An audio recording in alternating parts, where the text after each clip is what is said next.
Hello and welcome to Sonic Talk number 424, recorded today the 28th of October. I guess it's kind of Halloween-y. We might slip a topic in or two, who knows. I want to say thank you very much to everybody in the chat room. Once again, fulsome, in their hundreds, which is always nice to see. Let's see if we can break a record, so thanks very much for joining us. If you're wondering what on earth I'm talking about, maybe you're listening to the MP3 version. We do stream this live as we record it. You can come and see it 4 p.m. UK time on a Wednesday at sonicstate.com/live. And if you can't watch us live and you've just happened across this from some random search on YouTube or whatever, why not subscribe? Because then you'll know when we're online. Not only do we do this Sonic Talk podcast, we also got a load of reviews and a lot of interesting stuff coming up as well. So they have got a lot of content to do with music technology, music production, all those kind of things. So if that's what you're interested in and not some random keyword search that just threw this up and you're wondering what the heck I'm talking about, subscribe to the channel. Hell, subscribe to the channel anyway. It'll just keep the numbers up. Right, let's say hello and welcome to our panel. Actually, before I do that, I should say thank you to our sponsors, iZotope, who are sponsoring the show. If you want to find out what they're offering, they're actually giving away a copy of Brake Tweaker, which is their sort of dynamic brake engine, which is designed with BT. We'll have more on that later, and also we'll be announcing the winner of the competition from last week's show. So let's get on to our panel. Let's see, where haven't we been for a little while? It's the old gang. We've got them all here. We've got Robbie Bronneman there, who's looking even more dastardly in his kind of... That's a high-back chair. Tell me it's a high-back chair and not some sort of acoustic screen baffling. I'd much prefer it if you could bring a cat in next time as well, Robbie. Robbie is... I'll make sure I bring a cat. Robbie, I of course... got a little cat that will be perfect. Yeah. Stuffed cat. Excellent. Remember it. Robbie is currently actually producing as we speak. I'm sure every time there's a downtime in the conversation, he's tweaking a hi-hat or something equally useful. He's working on a project and his client allows him to spend a little time with us every week, or when he can. Anyway, thank you very much, Robbie, for joining us. No problem. How's the progress? Yeah, it's good. I've spent the day getting found sounds that I've recorded in the swimming pool. There's a swimming pool barn here, converted barn swimming pool. So we've recorded a load of sounds in there. And I spent the whole day trying to find all the fundamentals and tuning them so I could actually play them as tuned instruments. So it's been a fun day today. That sounds very investigative. Yeah, it is, yeah. Anyway, well, that sounds like the sort of thing that one does when one is producing. So, thank you very much for joining us. I'm sure your ears probably could do with a break, though. So while you could listen to this scratchy Skype audio instead. Yeah. Anyway. Yeah. Sound. Oh, good. Excellent. And let's go over to Bristol, where we have Mr. Gaz Williams, bass player, producer, music technologist, and all man about town. How are you, Gaz? Great. Bow. Whoa, what is that? Is that new? Elite. I don't know what that means. It's like the greatest computer game probably of all time. 1980s, 1984. It's like, well, it's just gone past its 30th anniversary, and it's just come out now on the Xbox One. Like a remake of it. Well, it's kind of like a remake. And it's space. It's the whole of the Milky Way, 400 billion star systems. And you can just go and explore in your little craft and do whatever you want to do. And it's a full mathematical model of the whole universe. Wow, that's ambitious. Yeah, it's amazing. But the amazing thing is that's what came out in the 1980s, in 1984. Elite, it's like this. I was trying to think, it's like a seismic shift. In the 1960s, when the Beatles brought out Revolver and the song Tomorrow Never Knows, bang! Massive kind of move of music, evolution of music. It was like that. Computer games, 1984, Elite. Wow. Okay. And it's got a kind of Spoddy Cambridge brain boxes, working on a simulation of space, and the fact that you can go and have adventures. But now 30 years into the future, we've got it's all multiplayer, so you can occasionally humans. But I'm Commander Bin Bago, so if anyone wants to kind of join a wing, they have to come and find you somewhere in the universe. Oh dear. I know. Tragedies are going to the show. I'm sorry, Nick, because I want to find people to fly in a wing with in Elite. So okay. Yeah. I'm going to. I for some reason, I've latched on and typed down Spoddy Cambridge brain boxes. I like that phrase. That's got a good ring to it. Anyway, Gaz, thank you very much for joining us and tearing yourself away from those magnificent 8-bit graphics. And we'll go round. We'll go clockwise. Dave, not Dave. That's Rich Hilton. Rich Hilton's over there as well. He's Rich Hilton, of course, Chic keyboard player. Works with Noel Rogers in the studio. One of the probably the finest jobs in the industry, I would imagine. How are you, Rich? I'm really good, thank you. Oh, you're sounding good. Very radio, as we say, with your lovely mic there. Do remind us what that mic is, because it just does wonders for your voice. Not that you don't sound like this normally, of course. What is this, like a 25-year-old CAD E200, I believe it is. Yeah, very nice. It's a large diaphragm condenser mic. It's interesting because it actually sounds like a dynamic in a good way. It's got that woody quality, which condensers sometimes don't have so much. Anyway, Rich, thank you very much for joining us. Very pleased to have you aboard. And finally, and not leastly, but there in his synth cave, as his synth cave version 2, Dave Spears from GeForce Software, where when he's not playing with real synths, he's actually making virtual synthesizers and software instruments for GeForce Software. How are you, Dave? I'm all right, thank you. Yeah, thank you. Excellent. I'm glad to hear that. There was something else I was going to say, but I can't. Oh, yeah, somebody wanted to know what your webcam was because they thought you looked particularly detailed today, which you are looking very HD.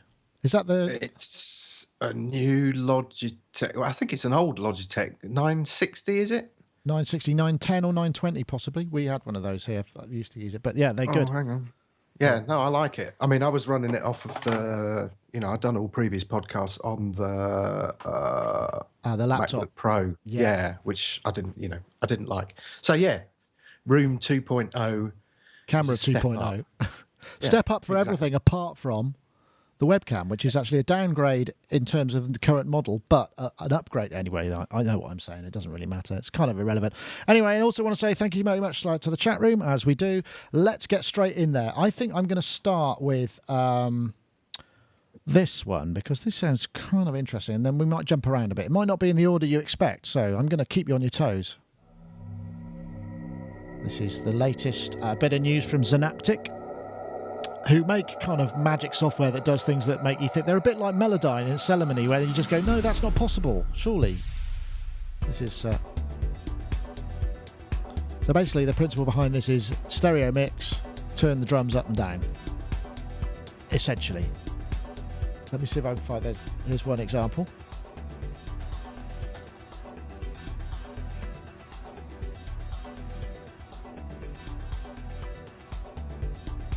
I think one of the ones near the end is actually particularly good as well. What's this one? It's a 3-level GUI. That's not it. I've gone too far. I think it was this one. And there you can tighten up acoustic drum tracks. It goes a bit far with this, but I guess if you bust that, you'd have transients that you could use. Oh, I've jumped around all over the place now. I'm ruining it. Oh, here we go. Just bringing the drums forward. Interesting concept. I mean, I know Zynaptiq have done other things. They do de-reverb. Do they do a match EQ? They do some very interesting other plugins that do lots of really sort of fascinating DSP-based stuff. I'm guessing this is probably going to appeal. Well, I don't know. Does it or not? Rich, have you got any Zynaptiq stuff in your arsenal, as it were? As it happens, no, but it's just because I've not needed it. I've recommended it to people who have it and use it, so I'm really intrigued by what they do.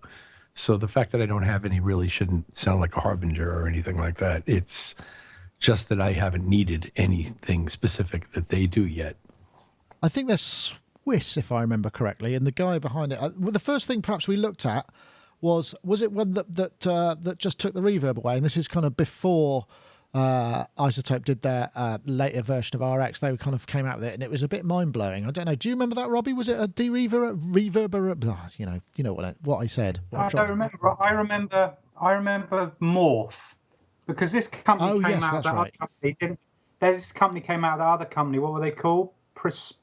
Prosonic or something? Presonic.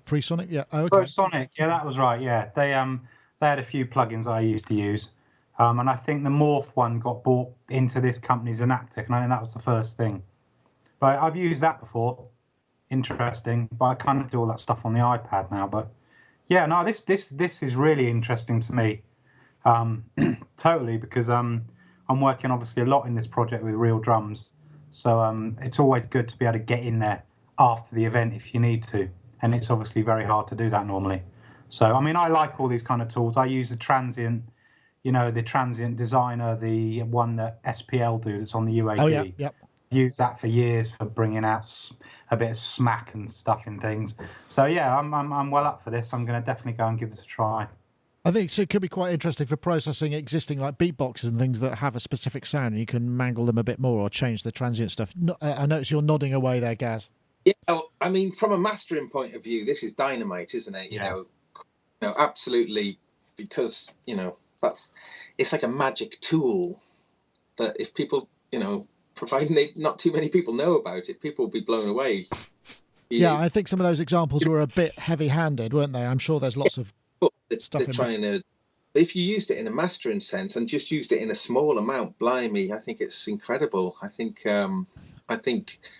yeah, wow, that's exactly the kind of tool that I'm interested in. And I mean, and really, it is just a sort of like trans.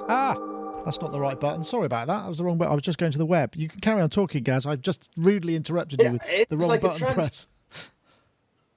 That's it. Sort of uber transient designer in a way, I guess, isn't it? That's what I was thinking. It must work on similar principles, I guess. Yeah, I noticed that some of that stuff, you didn't get those kind of reverb tail artifacts that you would expect so much. I mean, but I guess they would choose those wisely. But it might be that you can pull that stuff around. I know, Dave, you're a soft. I think you're right, Robbie. It was Morph, wasn't it? Remember, it's that stuff that did these really terrifying animal voices. Well. They did what? Orange vocoder. Ah, okay. Yes, that's that. They did it. Yes, that's right. Their vocoder was. I think I saw that at Mesa where they showed me the two tracks, but you could almost vocode stroke morph. Got any room in your life for this? I think this could sound kind of good, maybe on all sorts of percussive-based stuff. Yep. Yeah. Two things struck me. One, as a drummer, having the drums too loud is a bit of an oxymoron, really, within a track. And I'm always guilty of that. And when I play mixes to people, they go, drums could do with coming down a bit. So something like this, just to put it, because I'm always worried about losing the energy. Whereas actually, if you just put this over the track and tweak it a little, would be really handy. But the other thing is, it gave me an idea for another plugin, which was to that you could rename letters in incorrectly spelt words. So the Q in Zynaptiq would become C again, and the K in Reactor would become C again. Anyway, yeah, there you go. That sounds like an app. That sounds like one of those Google apps where you point at road signs and it translates them into the language that you want to see it in. I think there was a recent image which really just says it all. There's a phone, a Russian sign, and then what it says on the phone. Maybe there's some combination of that. A good use of that sort of technology, right? Yeah. You could call it the pedant's punctuator or something like that, couldn't you? Well, obviously, we'd have to start with one of our own. Certainly, Mini Monster would have to be an ER on the end. Yeah, anyway, no, that's true. Yeah, you want to be careful what you wish for there, Dave.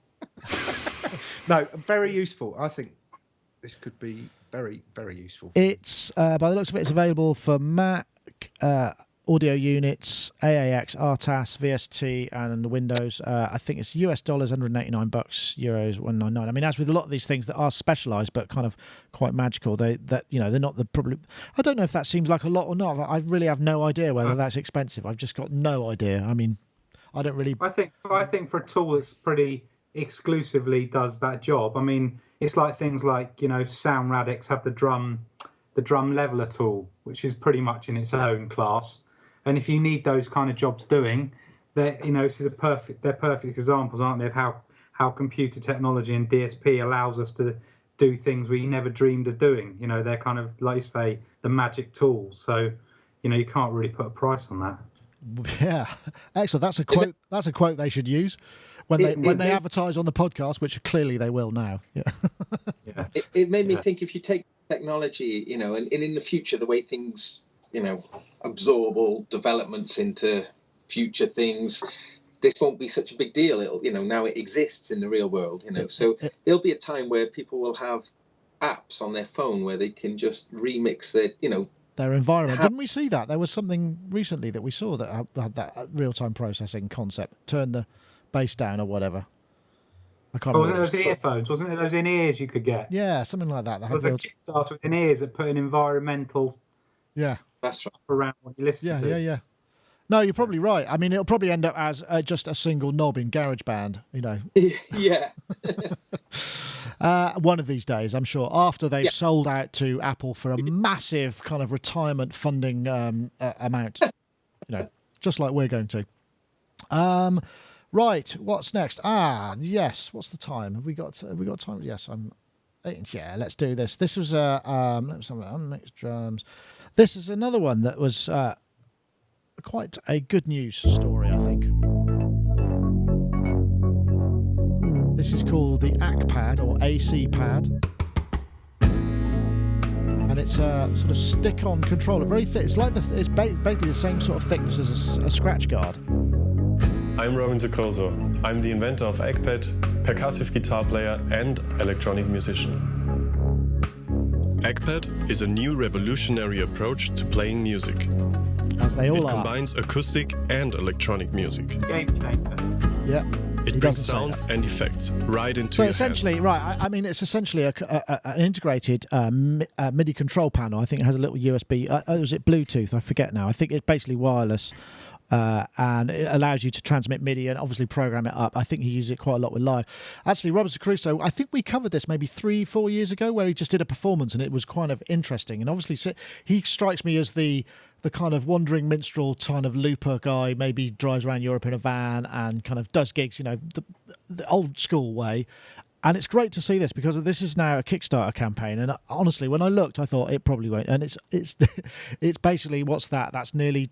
That's a lot. 10 times, 5 times what the goal is, and it's still got 36 days to go. And that's just a really brilliant story. He basically, I think he went to India to do some gigs there for the kind of the chill out rooms and stuff in Goa and what have you, and then ended up hooking up with these guys in Mumbai, who obviously said, "Yeah, let's do it." And it's just really good to see this massive sort of success.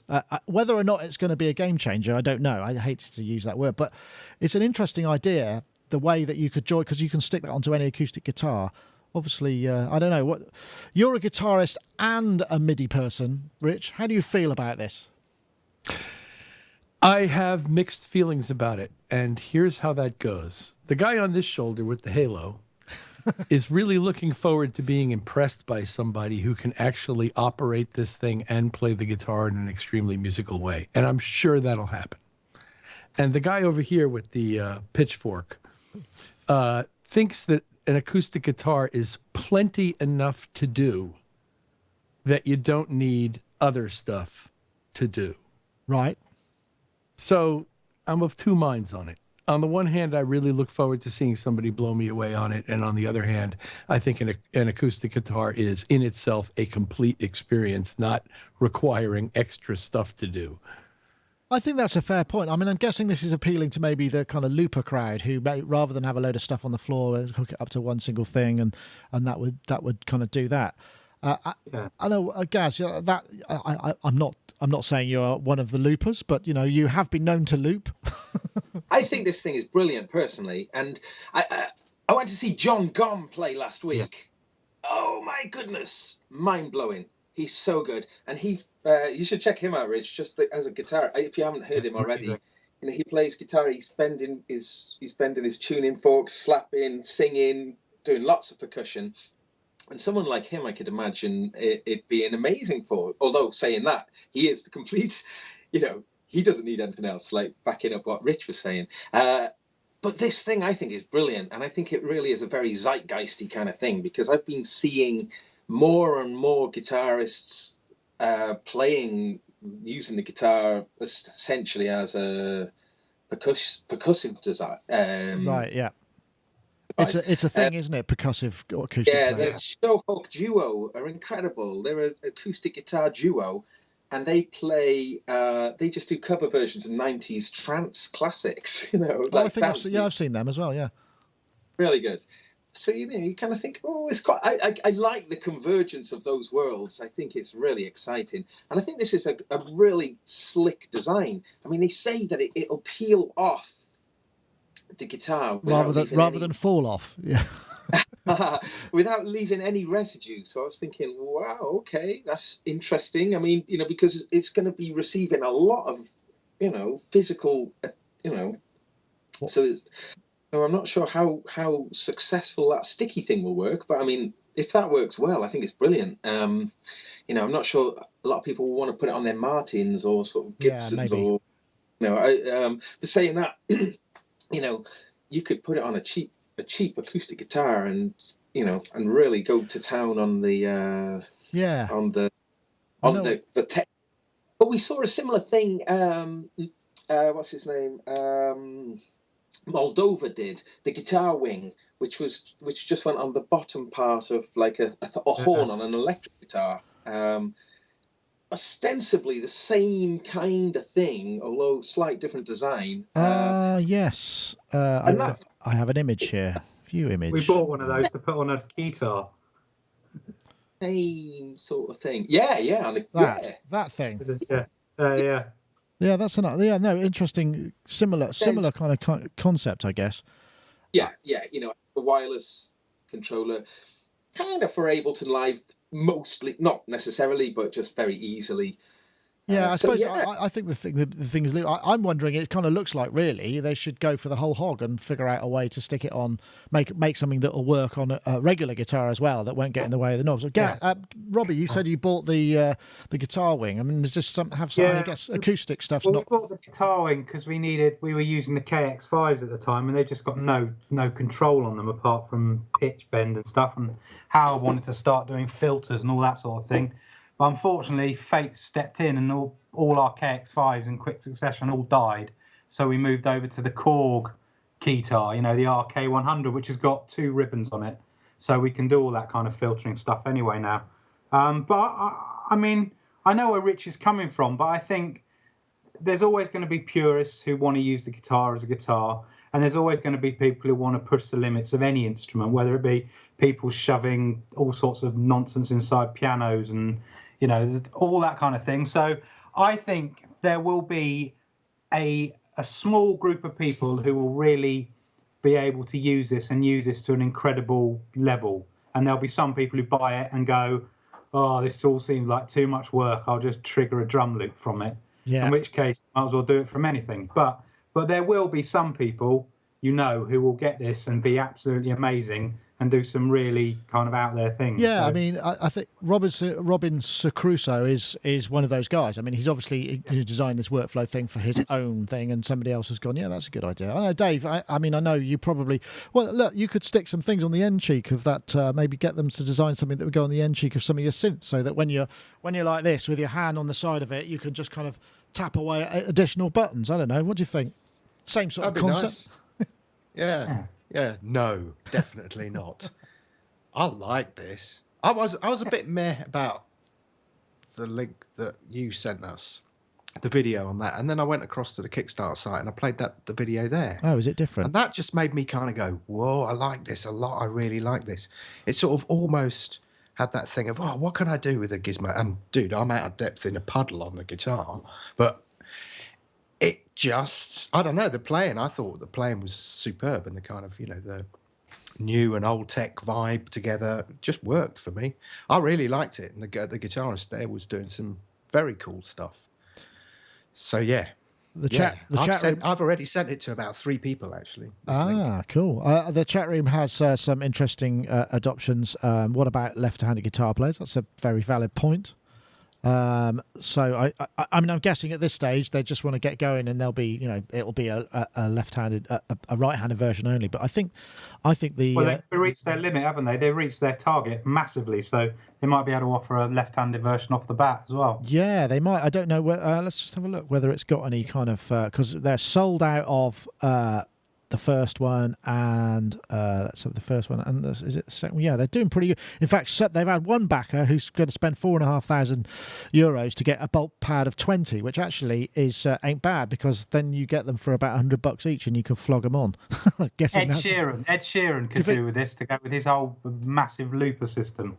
Yeah, maybe so. I mean, I think that's going to be the kind of market, isn't it? I mean, I'm guessing, Ableton Live type pre-made setups and mappings are going to be the thing for this, and the price seems very reasonable, although I suspect the price is reasonable because it's selling direct. And I've seen this before where the Kickstarter prices seems like, yeah, that's good, but then if you're going to go out through distributors, you need to make a markup and all the import and stuff, it starts to creep up quite significantly, and that tends to, it's that flip between enough to fulfill this project or enough to kind of worldwide domination. That's when you get these kind of these discrepancies. But I wish him a load of luck, because I think that's an impressive number to achieve. I don't know when it only started, on the 22nd of October, I think it was the 22nd of October. So that smacks. And it's not I don't think it's one of those Kickstarter marketing, I know everybody's ready, just go here and make it look good. I think they've actually done a pretty decent job.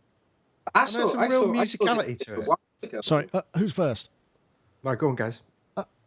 I saw it a while ago. This thing, at least maybe more than a month ago, and it went viral a little bit. I think So I think just sort of regular, not sort of music techie people were sharing it around sort of Facebook. Yeah, maybe that's it.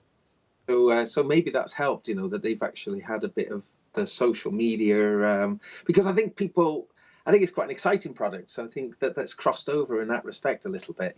People, and it's, yeah, as I say, I think it's a very exciting thing. Yeah, I think that's probably true. Okay, well, I think it's probably time now to have a little word from our sponsors. Obviously, this is where you get to hear what they're talking about, and also to enter the competition. So, Break Tweaker. This is designed by BT, Brian Transo, and developed by iZotope. Break Tweaker is not just a drum machine. It's a drum sculpting and beat sequencing environment that blurs the line between rhythm and melody. In fact, you don't have to just put loops and samples in there. You can put melodic phrases and all sorts of things, and then munge them up in all of these kind of macro tweaking engines. You can use rhythmic slicing to drive everything from pitch melodic lines to sweeping rhythmic overtures. Top it off with a comprehensive drum sample library curated by BT, iZotope and other top producers, and you can explore a new era of rhythmic possibilities with this forward-thinking and forward-sounding instrument. As with all of the iZotope stuff, go to iZotope.com/breaktweaker, in this case, to check it out. You get an unlimited 10-day demo, I believe. Obviously, you won't get all the sounds with it, but you'll be able to get a rough idea of how it works, and I thoroughly recommend it. Now, of course, we've been running a competition, and we're going to start with this week's competition. To enter, you need to be on Twitter. Just need to tweet something. It's very simple. We're asking you to tweet the hashtag BeatFactory and the hashtag BreakTweaker to @SonicState and @iZotope Inc. If you do both of those two things, you've also got 140 characters left, so you could in fact add a picture and any other comments if you like, because it's always nice to see what people are going to be working on this with. If you've got a nifty studio room, whatever, just chuck it all in there, and you'll be entered into the competition. So for this week's competition, if you're listening in audio, I'll just say that again: the hashtag BeatFactory, one word, the hashtag BreakTweaker, one word, to @SonicState and @iZotope Inc. That's iZotope with a Z. So please do join us. And of course, we've also got the winner from last week. I want to congratulate Matthew Tyas, whose Twitter handle is no, this is where I've done it again. I made the font too small and the screen's too far away. So this is called Bobby Ritt, as in a double B, double T. Bobby Ritt. He's won, and he's just said, I found what's missing. Beat Sweet Break Tweakers @SonicState, iZotope Inc. And he did post a picture, which I haven't managed to figure out how to get onto the screen. But look it up. I'm sure you'll find it. Anyway, I want to say congratulations to Matthew. Do get in touch. The iZotope Fairy will then be able to send you your copy of Break Tweaker. We thank iZotope for their continued sponsorship of the show. Okay, well, Halloween's coming up, and there's this fun little item here. This is basically an app that allows you to play actually quite terrifying soundscapes and sound effects. Presumably, if you stick this at the bottom of your hall with maybe a huge PA system and subwoofer, you could probably terrify and scar small children as they come to your house thinking there's something terrible going on. which the kind of the prankster in me kind of finds quite appealing. It's not so much this, but this is from. I should give them some. This is by Pro Sound Effects. You can get it on the App Store. It's free, but you get a $4.99 upgrade, which I guess increases the extra packs and gives you some more scary stuff. But what really I thought was kind of interesting about this is there's two questions. One is, what sort of sounds do you think you could... have you ever played one of those scary sound pranks? I mean, because we've all got the means to do this. Have you ever done something where you've given someone an unexpected sound and it's either it's completely changed the way they feel at that moment in time, and you have done it sort of in a clandestine fashion? Oh, what's that? Rich has got... have you downloaded it? You're ready, are you? Sure. You're going to be there with all ready to go. The boiling oil on the parapet as well. Now, this thing gives you 1 page worth of samples and constant reminders to pay for the paid version. I don't think I'd come to your house. Hey! Oh, Jesus. Cut! Everything's fine. Oh, no. Please say it's to go and buy a new iPad. Please say it's all right, Rich. You've muted yourself, but at least the iPad's okay. No, we're not hearing you, Rich. You've gone away. They must have dropped on your mute button. Oh, my God. Kind of fun, but have you ever done anything like this where you've actually created any sort of... No. No. A huge preamble. Excellent. Right, next. I'm sure that Gaz must have some sort of audio type prank to relate to it. Loads. But I tell you what was a brilliant thing for this kind of stuff was the Casio SK1. And what we used to do is we used to all just just gather around it and just go whoa, whoa, like moany sort of noises. And then put it under people's bed and put a slipper on the keys, so it would just keep the key, and it would loop those moaning. I just set the volume just really quiet. So when people go to bed, and they're just like they're lying there, it's just this little sound of this. Yeah, that's so mean. It's good fun. SK1. Brilliant. That's a very good... Well, didn't we have someone else who... somebody told a story about they just used to sample a load of hums and buzzes and clicks and play them at sound check, so the sound engineer would be constantly running around trying to figure out what the hell was going wrong. That's mean. That is mean, isn't it? I know. Robbie, I suspect with your massive production capabilities and a child of a certain age, there's probably some things that you could probably manage. Oh, there goes Rich again. No, but why I do have quite a lot of satisfaction sometimes when my cat's in the studio and annoying me. I bring up a nice bank of dog noises, and and suddenly get the dogs barking really loud and the cat's straight out of there. Really loud, like sort of Rottweiler kind of dogs, and the cat's just straight out. With heavy bottom end. Yeah, that's... Rich is on a roll. I think Rich has discovered a brand new... Oh, man, that's...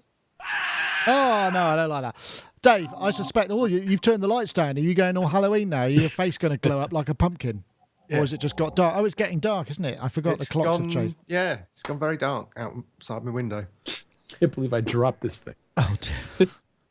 I do know of somebody who will remain nameless, but it's not a million miles from here, who did something when he was on tour with a big prog band, which was put certain samples or trigger certain samples during the middle of solos of cows mooing and stuff like that, but only through the monitors. So it would distract the said star turn. I think he got into quite a lot of trouble for it. Sounds like but everyone else has found it a great story, an amusing story. No, I haven't really done very much. In fact, it was interesting because I did that Peter Gabriel, it's called Sea Monsters movie, which was a big IMAX thing, wasn't it, with Richard Evans and in fact David Rhodes, who Gaz has worked with, and that was quite good because the brief was scare kids, and I thought, well, I can do that, but I don't need any sounds to do that. Can I be in the film? Yeah, it was just like, and that was really good fun because you had to kind of make it the brief was to confuse the listener as to whether it was synthetic or organic, Right. but in the process try and scare kids. So that just left the scope wide open, and it was really, really good fun to do. I haven't gone to any IMAX cinemas to see it, but I should do that at one point and see, what was used and what wasn't used. It was good, really good fun. Oh, that sounds like fun. I suppose sorry, Gaz, did you have another one? I just remembered another story. It's sort of connected, but when I used to live in Montpellier in Bristol, it's like quite a party part of town, and this party had been going on all night, really, really loud. So loud. It was deafening in my bedroom. But by about 3:00 in the afternoon, Sunday afternoon, it was just like it was still going on. And I thought, right, enough's enough. I've had no night's sleep, so I got the PA system out into the back garden, and I put a vocal microphone through. I did it through like a Helicon effect drop, taking the voice down, like, and they blasted it. I said, "People in the party, this is the voice of Montpellier. It's time to go to bed. The drugs have surely worn off by now. It's bedtime." And the music went off. Everyone went hush. I did it like big, like voice of God, really, really, really loud. And people were trying to climb up the wall and trying to peep over, and but it was great. It stopped them. Excellent. I like the But sound. I gave them till 3 p.m. on the Sunday before doing that, though. That's very generous of you, I must say. A great story. Great story. The other part of this question was, it's really interesting how sound can be so terrifying as well. The notion that even the simplest sort of sinister, high string note, whatever, any kind of low run, something can be so evocative. And it seems to be, of all the senses, it's more terrifying. I think we're going to have a demonstration here. Oh, no, it didn't work out. That sound can have that so much of an effect, because, you can take just a night vision, maybe a shot of the dark, and then just change it with a tiny bit of audio, and suddenly it becomes terrifying and sinister and really, really very different. It's quite impressive how that happens.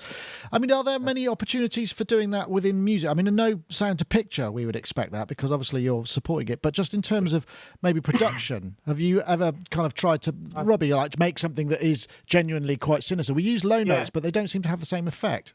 I scored a movie with a friend of mine a couple of years ago, and it was all really intense. It was about this person who was slipping into a whole drug addiction and self-harming thing. And the brief, we had to do all these sounds all the time that were just horrendous, sort of almost like feedbacky kind of drones and things. And honestly, it did my head in. After a month of that, I was just like, we were working at really low volumes by the end of it, because I just couldn't bear it anymore. It was like virtually inaudible. We're going like that, listening, because it was just like all day, every day. It was like, right, this scene here, right, let's have another gargly, drony, whiny thing. And it was just like, it really was like torture. That's it. Yeah, I imagine people who score horror movies all the time, it must get pretty intense. Like, I guess, like being a forensic detective working on murder cases all the time. It's just like that whole thing of just feeling brought down by what you're doing. Yeah, I don't know. Rich, have you ever worked on any kind of scary movie? So I know you've done quite a lot of films. Have you done any specifically sinister and unpleasant sort of stuff where you've had to really apply what you can to the role? The closest I got was we did some score for an amusement park scene in Beverly Hills Cop 3 that didn't actually end up making it into the movie, but we did do something that was called the dinosaur ride and was supposed to be scary. And I had a blast doing it. It was a lot of fun. Did you add sound effects to that, or was it all through the medium of music? Typically in the movie business, it's sort of not that guy's business, I suppose so much to add those kinds of Foley-oriented effects, because we were just involved basically in writing a piece of music that evoked that sort of, scary, Yeah. dinosaur coming over the hill vibe. I've just found one of the sounds from that movie. Okay. You're going to play We it? called it rat feeder. I don't know why we called it that.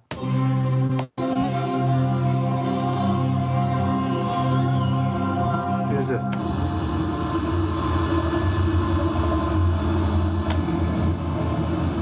Imagine having that running for like 2 minutes under a scene. It just did your head in, honestly. Oh, wow. That sounds like fun. Dave, have you, because you've done some soundtrack work, I mean, have you found any... Well, you've already told us about that, the monsters thing. I mean, did you find that you were taking sounds that were actually quite horrible, or is it like the old adage where you kind of, when you're trying to do running water and it all just sounds like a toilet flushing, you have to find something that's not actually it to make it more sinister than the reality of that sound would be? Yeah, it was things like, I mean, okay, a bit of a secret. Things like bird calls, slow them down, use Melodyne to pitch them, change formant, stuff like that. I watched a million years ago. I watched this thing about The Exorcist and how the Foley stuff was done on there, and it's things like creaking wallets and stuff like that. And that's when in fact, kind of Iris came out of all of this, because what I was doing was then putting stuff into RX at the time, filtering it, just taking selective kind of bands, and then outputting that and then playing stuff within, what was it, EXS24 really.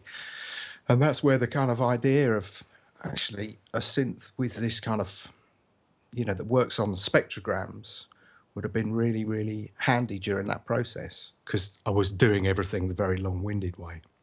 Ah, okay, I see.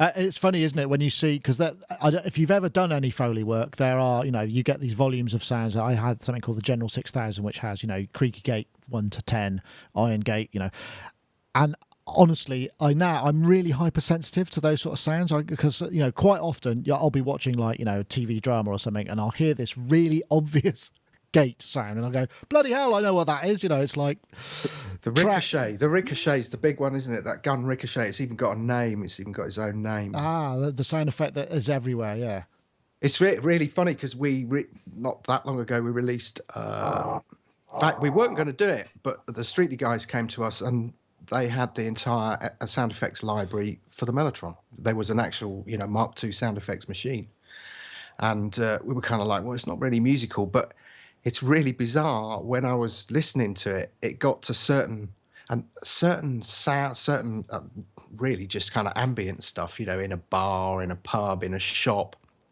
action sequences, war films, would just immediately took me back to obviously the films that they were used in, and even things like Joe 90, the beginning of the theme tune there with that.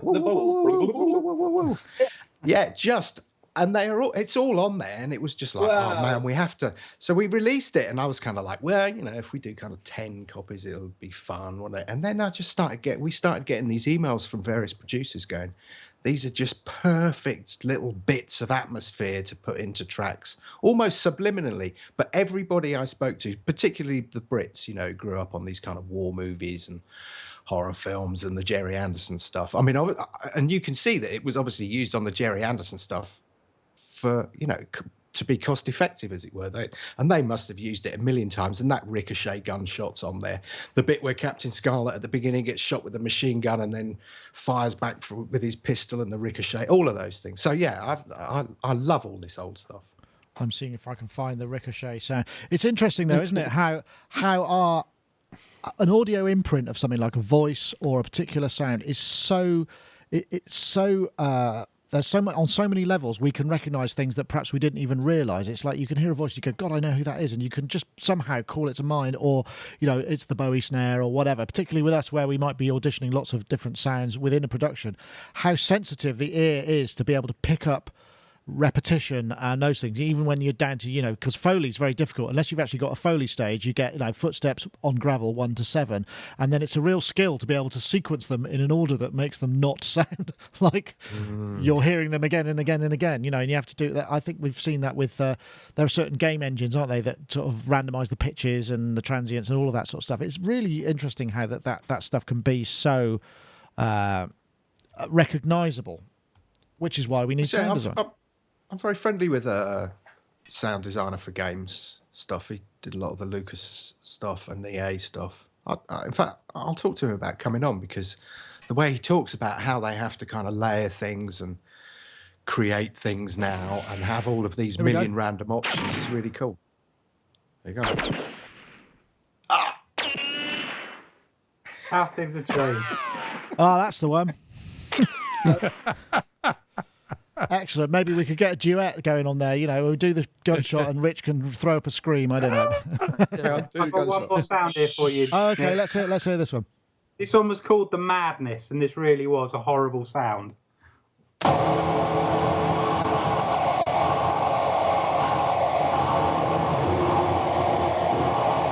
Jesus Christ! How long a bed did you have? Did you have to work on the mix for that for long, or was it just was that one of the ones you turned right down? Yeah, and then it got really intense with like feedback. Oh, it's horrible. Honestly, I'm glad I couldn't do that job. I couldn't do it. It was fun to do it once. I love that. I love taking those organic, you know, like animal sounds and growls and purrs, and then, you know, just kind of repitching those, because you get that. If you pick out the right frequencies, you get that kind of saliva feel, and it becomes really, really organic. And you're like, whoa, I don't like this. This is uncomfortable. Sling it into 5.1 and have it coming from behind you, and you will scare kids. Yeah, perhaps not. BT sold a story recently. I went to see his orchestral thing. You know, he was reimagining of his stuff in Miami, and he said this story about he was at the beginning of the year at Lucas Sound doing something, having something mastered. And he met this guy in the cafe, and it turns out it was the guy who did all the original sound effects for the Star Wars movies. And he said to him, "What are you doing here at the moment?" He said, "I'm working on the sounds for R2-D2. And he took him up to the room, and he showed him doing the sounds for the R2-D2. Oh, wow, that's awesome. And he was doing it all on an ARP 2600. Yeah, so the story goes, isn't it? I guess, what would that be? That's a classic story, Rich. I think, because quite a lot of the ARP synths were used in, there's the Close Encounters of the Third Kind as well. I think that those were used. I don't know who those guys were, but... Do you want to hear a really cool story about that? Okay. Yeah, go on then. Yeah. The 2500 being used in Close Encounters. So they called ARP and said, would you rent us one? And they did. And then they got a call a while later saying, no one's got a clue how to use this. Could you actually send somebody to use this, who can use this on location? Yeah, but obviously it's going to be costly. Yeah, that's no problem. And they went, and it was Philip Dodds from ARP who went, and he was the guy who was on Close Encounters communicating with the spaceship at the end. And there's a bit about an invoice, they kept sending invoices, and I don't think anything ever got paid. And it was like, oh, you need to send it to the Paymaster General at this location and that location. And of course, whenever these invoices arrived, the location had moved. So I don't think they ever got paid. Oh, that's a shame. That's sad, but topical. Yeah, but it's become, everyone knows the 2500. Yeah, I suppose so. Was on Close Encounters. It's become a kind of, a legend in its own right. So, sorry, Rich. I'm pretty sure there was also a Yamaha SY synth in that movie somewhere. There was, yeah. Good spotting, Rich. Can you name the scene? No. Okay, that's just going too far. But I suppose the thing is about electronic music. I mean, I guess with the advance of samples, prior to that, it would have had to been done with tape. It would have had to been done electronically. I mean, there's the classic kind of, it's just the wet, farty sound from any kind of decent analog synth with a whippy filter and an LFO.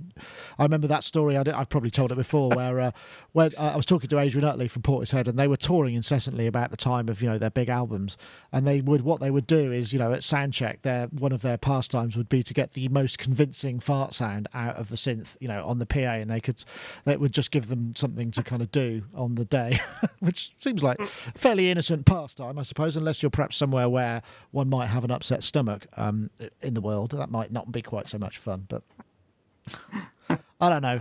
Right. Let's see. Is there anything else we got? Oh, I guess we're getting fairly close. Oh, yes, of course. This is quite big news because me and Gaz are going to see Beardyman tomorrow, hopefully. So he's playing in Bath, and no other reason than I just wanted to play the vid, and I have a feeling it might be this one. I hope it is. It might not be, of course. because none of the vids seem to be playing. So it's no, that's not it. It's this one. That's right. And this is from 2013. It's just a sort of feature on him when he was doing more of the kind of just jamming and playing to kind of dance music audiences. Let me just zip it through. And he looks like he's living the dream a little bit there, to be perfectly honest. Maybe he's been and how this whole custom system came about. Anyway, I won't play too much of it, but we're going to go and see him tomorrow, and hopefully, fingers crossed, we might get a chat with him about his setup. I know, have you ever come across, I don't know whether, as he translates, he started off as a beatboxer, Rich, and now he just tours all over the place, and he's got this kind of setup where he's got these custom jailbroken iPads where he could just kind of pretty much, now his shtick is, or this particular tour, what he does is the audience just throw words at him, and he makes an album in the hour up on the spot from song titles that people give him from the audience, and that's basically it. And it's quite remarkable to see he's that fluent in the technology. Have you come across him before? No, I haven't. Well, that's a shame. If you get a chance, check out some of the videos, because I think maybe it's a sort of Europe and UK thing. I know, Robbie, you've been has he featured at any of the festivals where you've been doing gigs with Howard? I've seen him before. Wasn't he originally from Brighton? He may well have been, yeah. Yeah, I've seen him before. Yeah, he's kind of spearheaded all that looping, using loopers and all that stuff. I imagine that's going to be a great gig. I'm jealous. There might be tickets. You never know. They hadn't sold out when I checked out. See if I can drag Simon out to come to the gig as well. Yeah. I don't know. Dave, have you seen his stuff before? He crops up. Yeah, he did demos at NAMM for a while, didn't he? Yeah, that's right. Did he really? Oh, yeah, he did some of the... Damn, I missed it. I obviously wasn't paying attention. That was the more beatboxy stuff. But I saw a video with him doing this stuff where the audience, dude, genius, eh?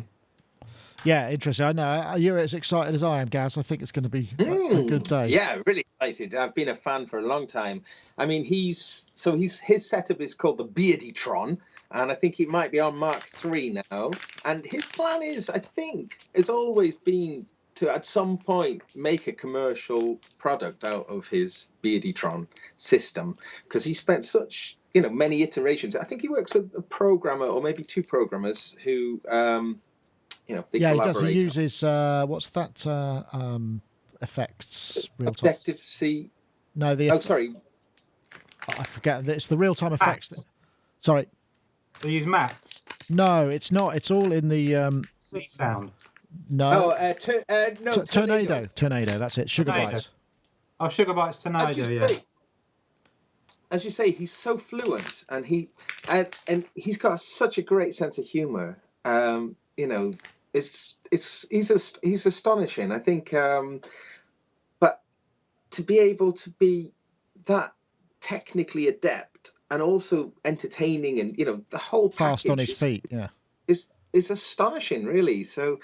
Hopefully tomorrow is going to be great. Yeah, I look forward to it. Where is he playing in Bath? He's playing at a place called Comedia, which is a sort of old theatre, so it should be a reasonable capacity. I'll try down there. While we've still got a little bit of time, this is another one of these kind of Kickstarter type things, and this is called MOTUS or MOTUS. This is a kind of thing you put in your hand, and it motion to sound, movements to music, gestures to instruments. MOTUS, wireless musical instrument. Who wouldn't want to do that in a cave, given the chance?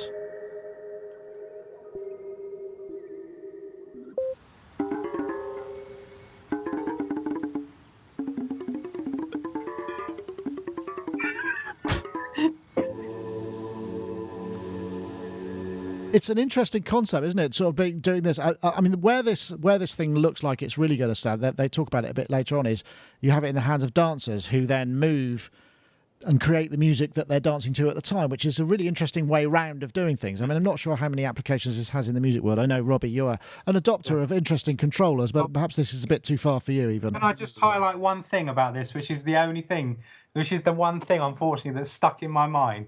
In the write-up, it says, you can play instruments like a trumpet, like 80s synthesizers from David Hasselhoff's songs.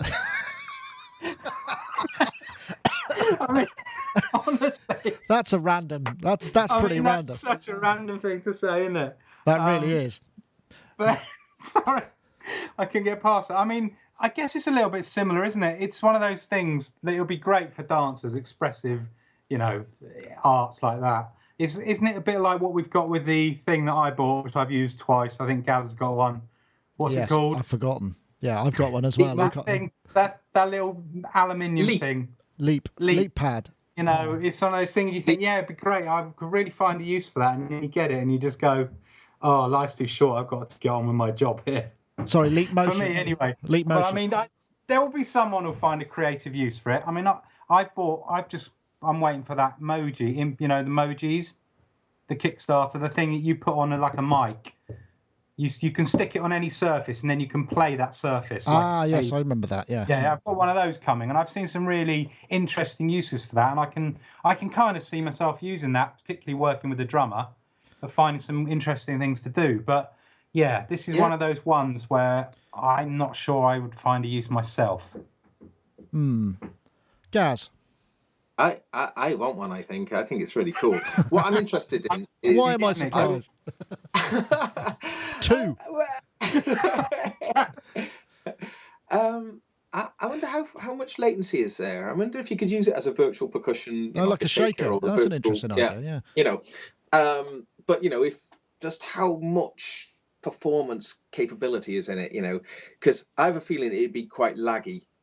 So it's fine for for certain things, but for sort of rhythmically precise stuff, that's a really good idea about the shaker and percussion instruments. That's a great idea. Just because what I think is quite interesting about this, and like the Leap, it's the fact that you're actually holding something. So that gives you that you've got that way that you can interact. When you're just doing it with thin air, it's I don't know. It's almost like they do say like a shaker in their write-up. Ah, okay.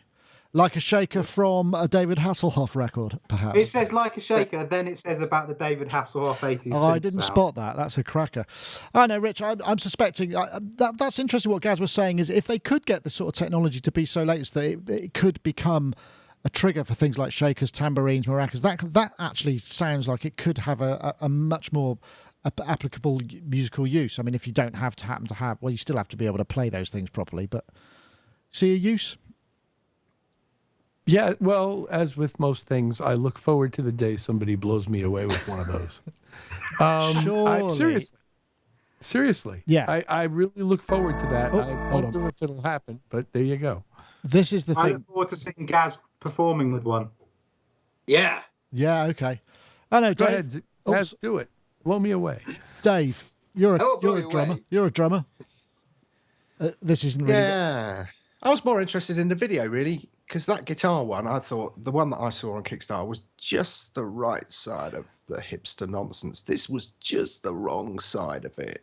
And I was thinking, if you shot that in my town, it'd be about 5 minutes before somebody came along and gave them a good kicking, standing around doing that. It is very interesting what you say about the video, because, I mean, there are parts of that video which are, again, actually pretty reasonable. They have all the ingredients you'd expect, but when you see, I mean, I've got the Kickstarter here. This is very much less obviously capture the imagination. I mean, I suspect this is part of the video that I wanted to show. This is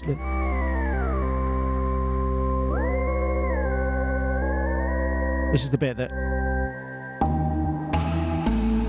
I like that.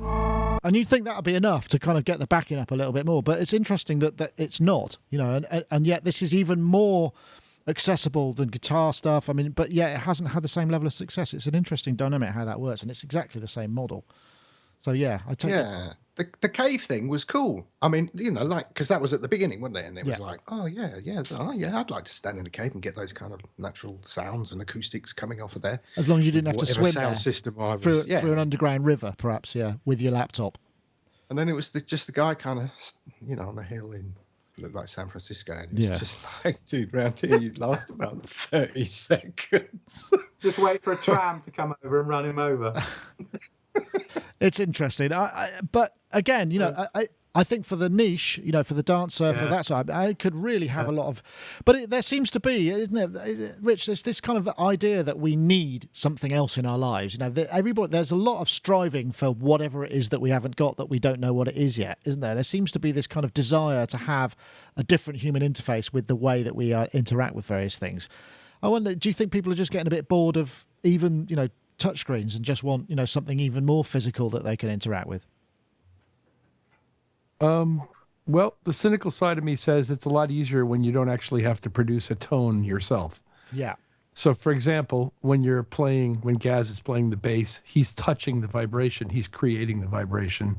You become your body becomes part of that vibration. The things that interest me more and more these days are getting closer to the actual vibration, and these things inspire, and the things that seem to be going on around me in the synthesis world are sort of the opposite of that. And I recognize that, and I don't have an opinion or a judgment about it. But personally, I'm more interested in things that vibrate.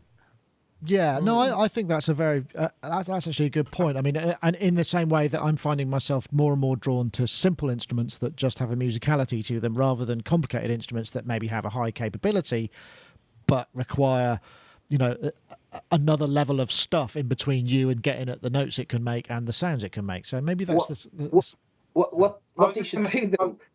Should make it in a swallowable format. So, swallow it in your belly. Yeah, and then obviously it has to be swallowable and dechargeable or biodegradable. You could just have a suppository, couldn't you? Hey, wait a minute. Suppository. I'm going to write Sonic Suppository down. I'm not sure what I'm going to use for the poster image for that show. I don't know if I ever. I don't know. Oh, what's happened? I've just started playing the instrument him again.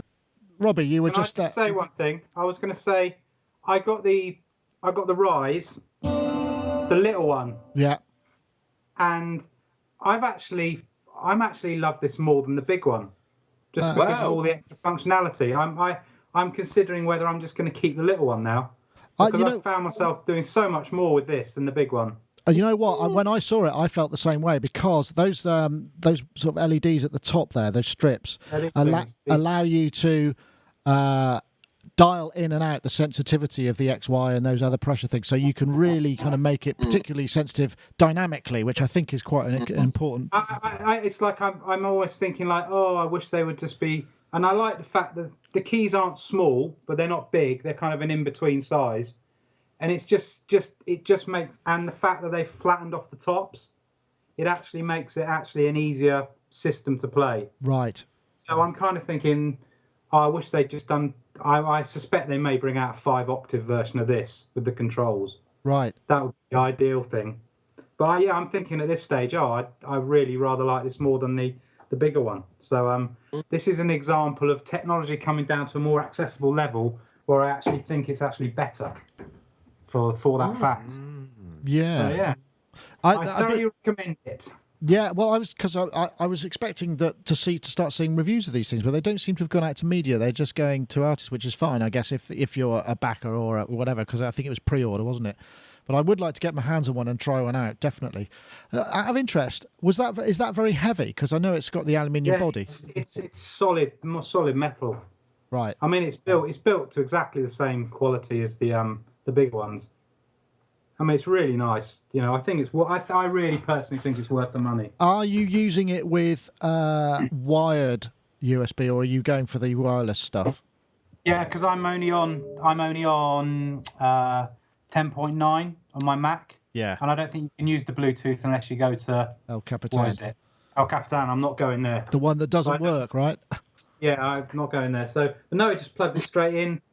The only slightly weird thing is there's the software Equator. There's a separate version for the Rise controller. Oh. So sessions I had with the old Equator for the other version, I have to keep swapping out the audio unit because it doesn't recognise which is which. But they're going to amalgamate it into one version, which makes me think that probably there'll be another generation of controllers perhaps bigger versions with these controls on. Okay. But anyway, it's great. 2 octaves, great. It's a lovely little size. I was just going to come to you, Rich, actually, because I know how you are such an eager early adopter of this latest technology. You know, El Capitan, the latest OS X, has been having some teething. Have you been running it and sort of have you found any issues that you can share with sort of audio and compatibility? Not regarding audio and compatibility, because, yes, I'm unmuted, because I don't run anything like that in it, but running it on its own and forgetting about all of that for the moment, it seems to substantially run great. And actually, in my brief time testing Logic X, Pro X in it, it seemed to run that just fine too. I didn't try real hard to break it, but it didn't just break under normal, let's put up some sounds and play around with them kind of activity. So I wouldn't endorse anybody using existing DAW software that hasn't specifically said we support it. I wouldn't endorse anybody going up to there for that purpose. I run it on a separate drive. I don't run it on my main DAW drives. I don't try to use things that aren't authorized to work on it in it. And for the most part, it works great. There are little things, and that's why that's why I submit bug reports. But okay. Is it true that they've dropped support for Firewire in El Capitan? Audio Firewire. Well, I'm looking at all my drives. I mean, no. So the audio. Audio Firewire, right? Yeah. Is that true? It won't work. Yeah, it's not to say it won't work. It's just that there's no development from this moment onwards, as I understand it. Yeah, that was that's a major thing, which is like really worrying, isn't it? You know, every time they do something that's worrying. I'm not sure I understand the concern. In other words, I'm looking at a long chain of Firewire drives right now on my desktop running El Capitan, and I can call up audio from them and play it. No, I think it's more to do with Firewire audio interfaces. So that side of it, well, no, hang on a second now. I am connected right now. What you're listening to, we're soaking in it, as they say in the old commercial. I'm connected to an interface that's connected via Firewire to my iMac that's running El Capitan. What you're listening to is traveling up a Firewire cable. Okay. I guess it depends if there's any driver incompatibilities. You're not going to get fixes for it or whatever if it requires an OS. I just read a MOTU page in which they were offering their users a beta version of a USB driver, but they said very specifically in that offer that people who are connected via Firewire should be having no problems. And in fact, I'm not. Oh, that's interesting. Does that include things that you might connect, like with a Thunderbolt to Firewire adapter? Because all our live stuff is with the ultralights, which use Firewire, but we use them with the Thunderbolt adapter. I don't recall whether that's how. I'd have to turn the computer that's this camera around to figure that out. I don't recall how I connected it physically. It's possible it's going through a Thunderbolt adapter. Okay. Because I have other Firewire devices connected to this thing as well, like I said, and I don't think I have this thing as part of that chain. Right, got you. Dave, you said it's going forward, right? Yeah. So if there are issues, I don't think they're going to be addressed because that whole thing's just been frozen in time, as it were. It was a big decision behind us moving to Thunderbolt. I can imagine. Well, on that bombshell, or not, I think that's probably time to call it a day. I want to say thank you very much to everybody for joining us. Before we go, just a quick reminder of the iZotope competition. If you want to enter to win a copy of BT's Break Tweaker, the hashtag Beat Factory and Break Tweaker to @SonicState and @iZotope Inc. will enter you into the competition. Also want to say thank you very much to everybody in the chat room. Very much appreciated that you have been in there hanging in. And also to all of our guests as well, which we will just go around and say goodbye to everybody. Robbie, thank you very much, and say thank you to your client. We should get a credit on the album for I don't know, for nothing. Or you should he should get a credit in our album. Probably more the other way around, isn't it? Not that we've got one. But thank you very much for joining us, Robbie. It's been a pleasure. Maybe we see you tomorrow if you can get away. Maybe. And of course, Mr. Gaz Williams there in his darkening garret. Yes. Can you still hear me okay? I can. Oh, cool. Yeah. So, looking forward to Beardyman tomorrow. Thanks ever so much. Been lots of fun on the show. No problem at all. Thank you. And also, Mr. Rich Hilton, I know there's been some funny time. We're in between time zones, so it's been messing with the lineup for our international guests. Thank you very much for joining us as well. I hope you have a productive day in the studio, waxing hotties, as we like to say, back here in the UK. Thank you very much. It's always great. And, of course, Mr. Dave Spears in his synth cave too. Thank you very much for joining us too. That was great fun. Thank you. I'm gonna hook this up to the PA like Gaz, and when we get the trick or treaters, I'm just gonna press this button.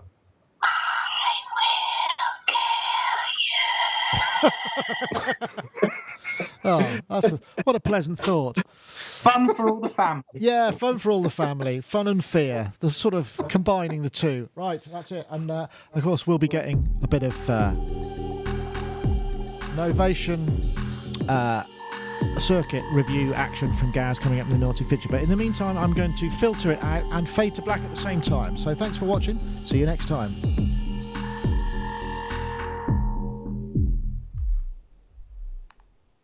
I've just had a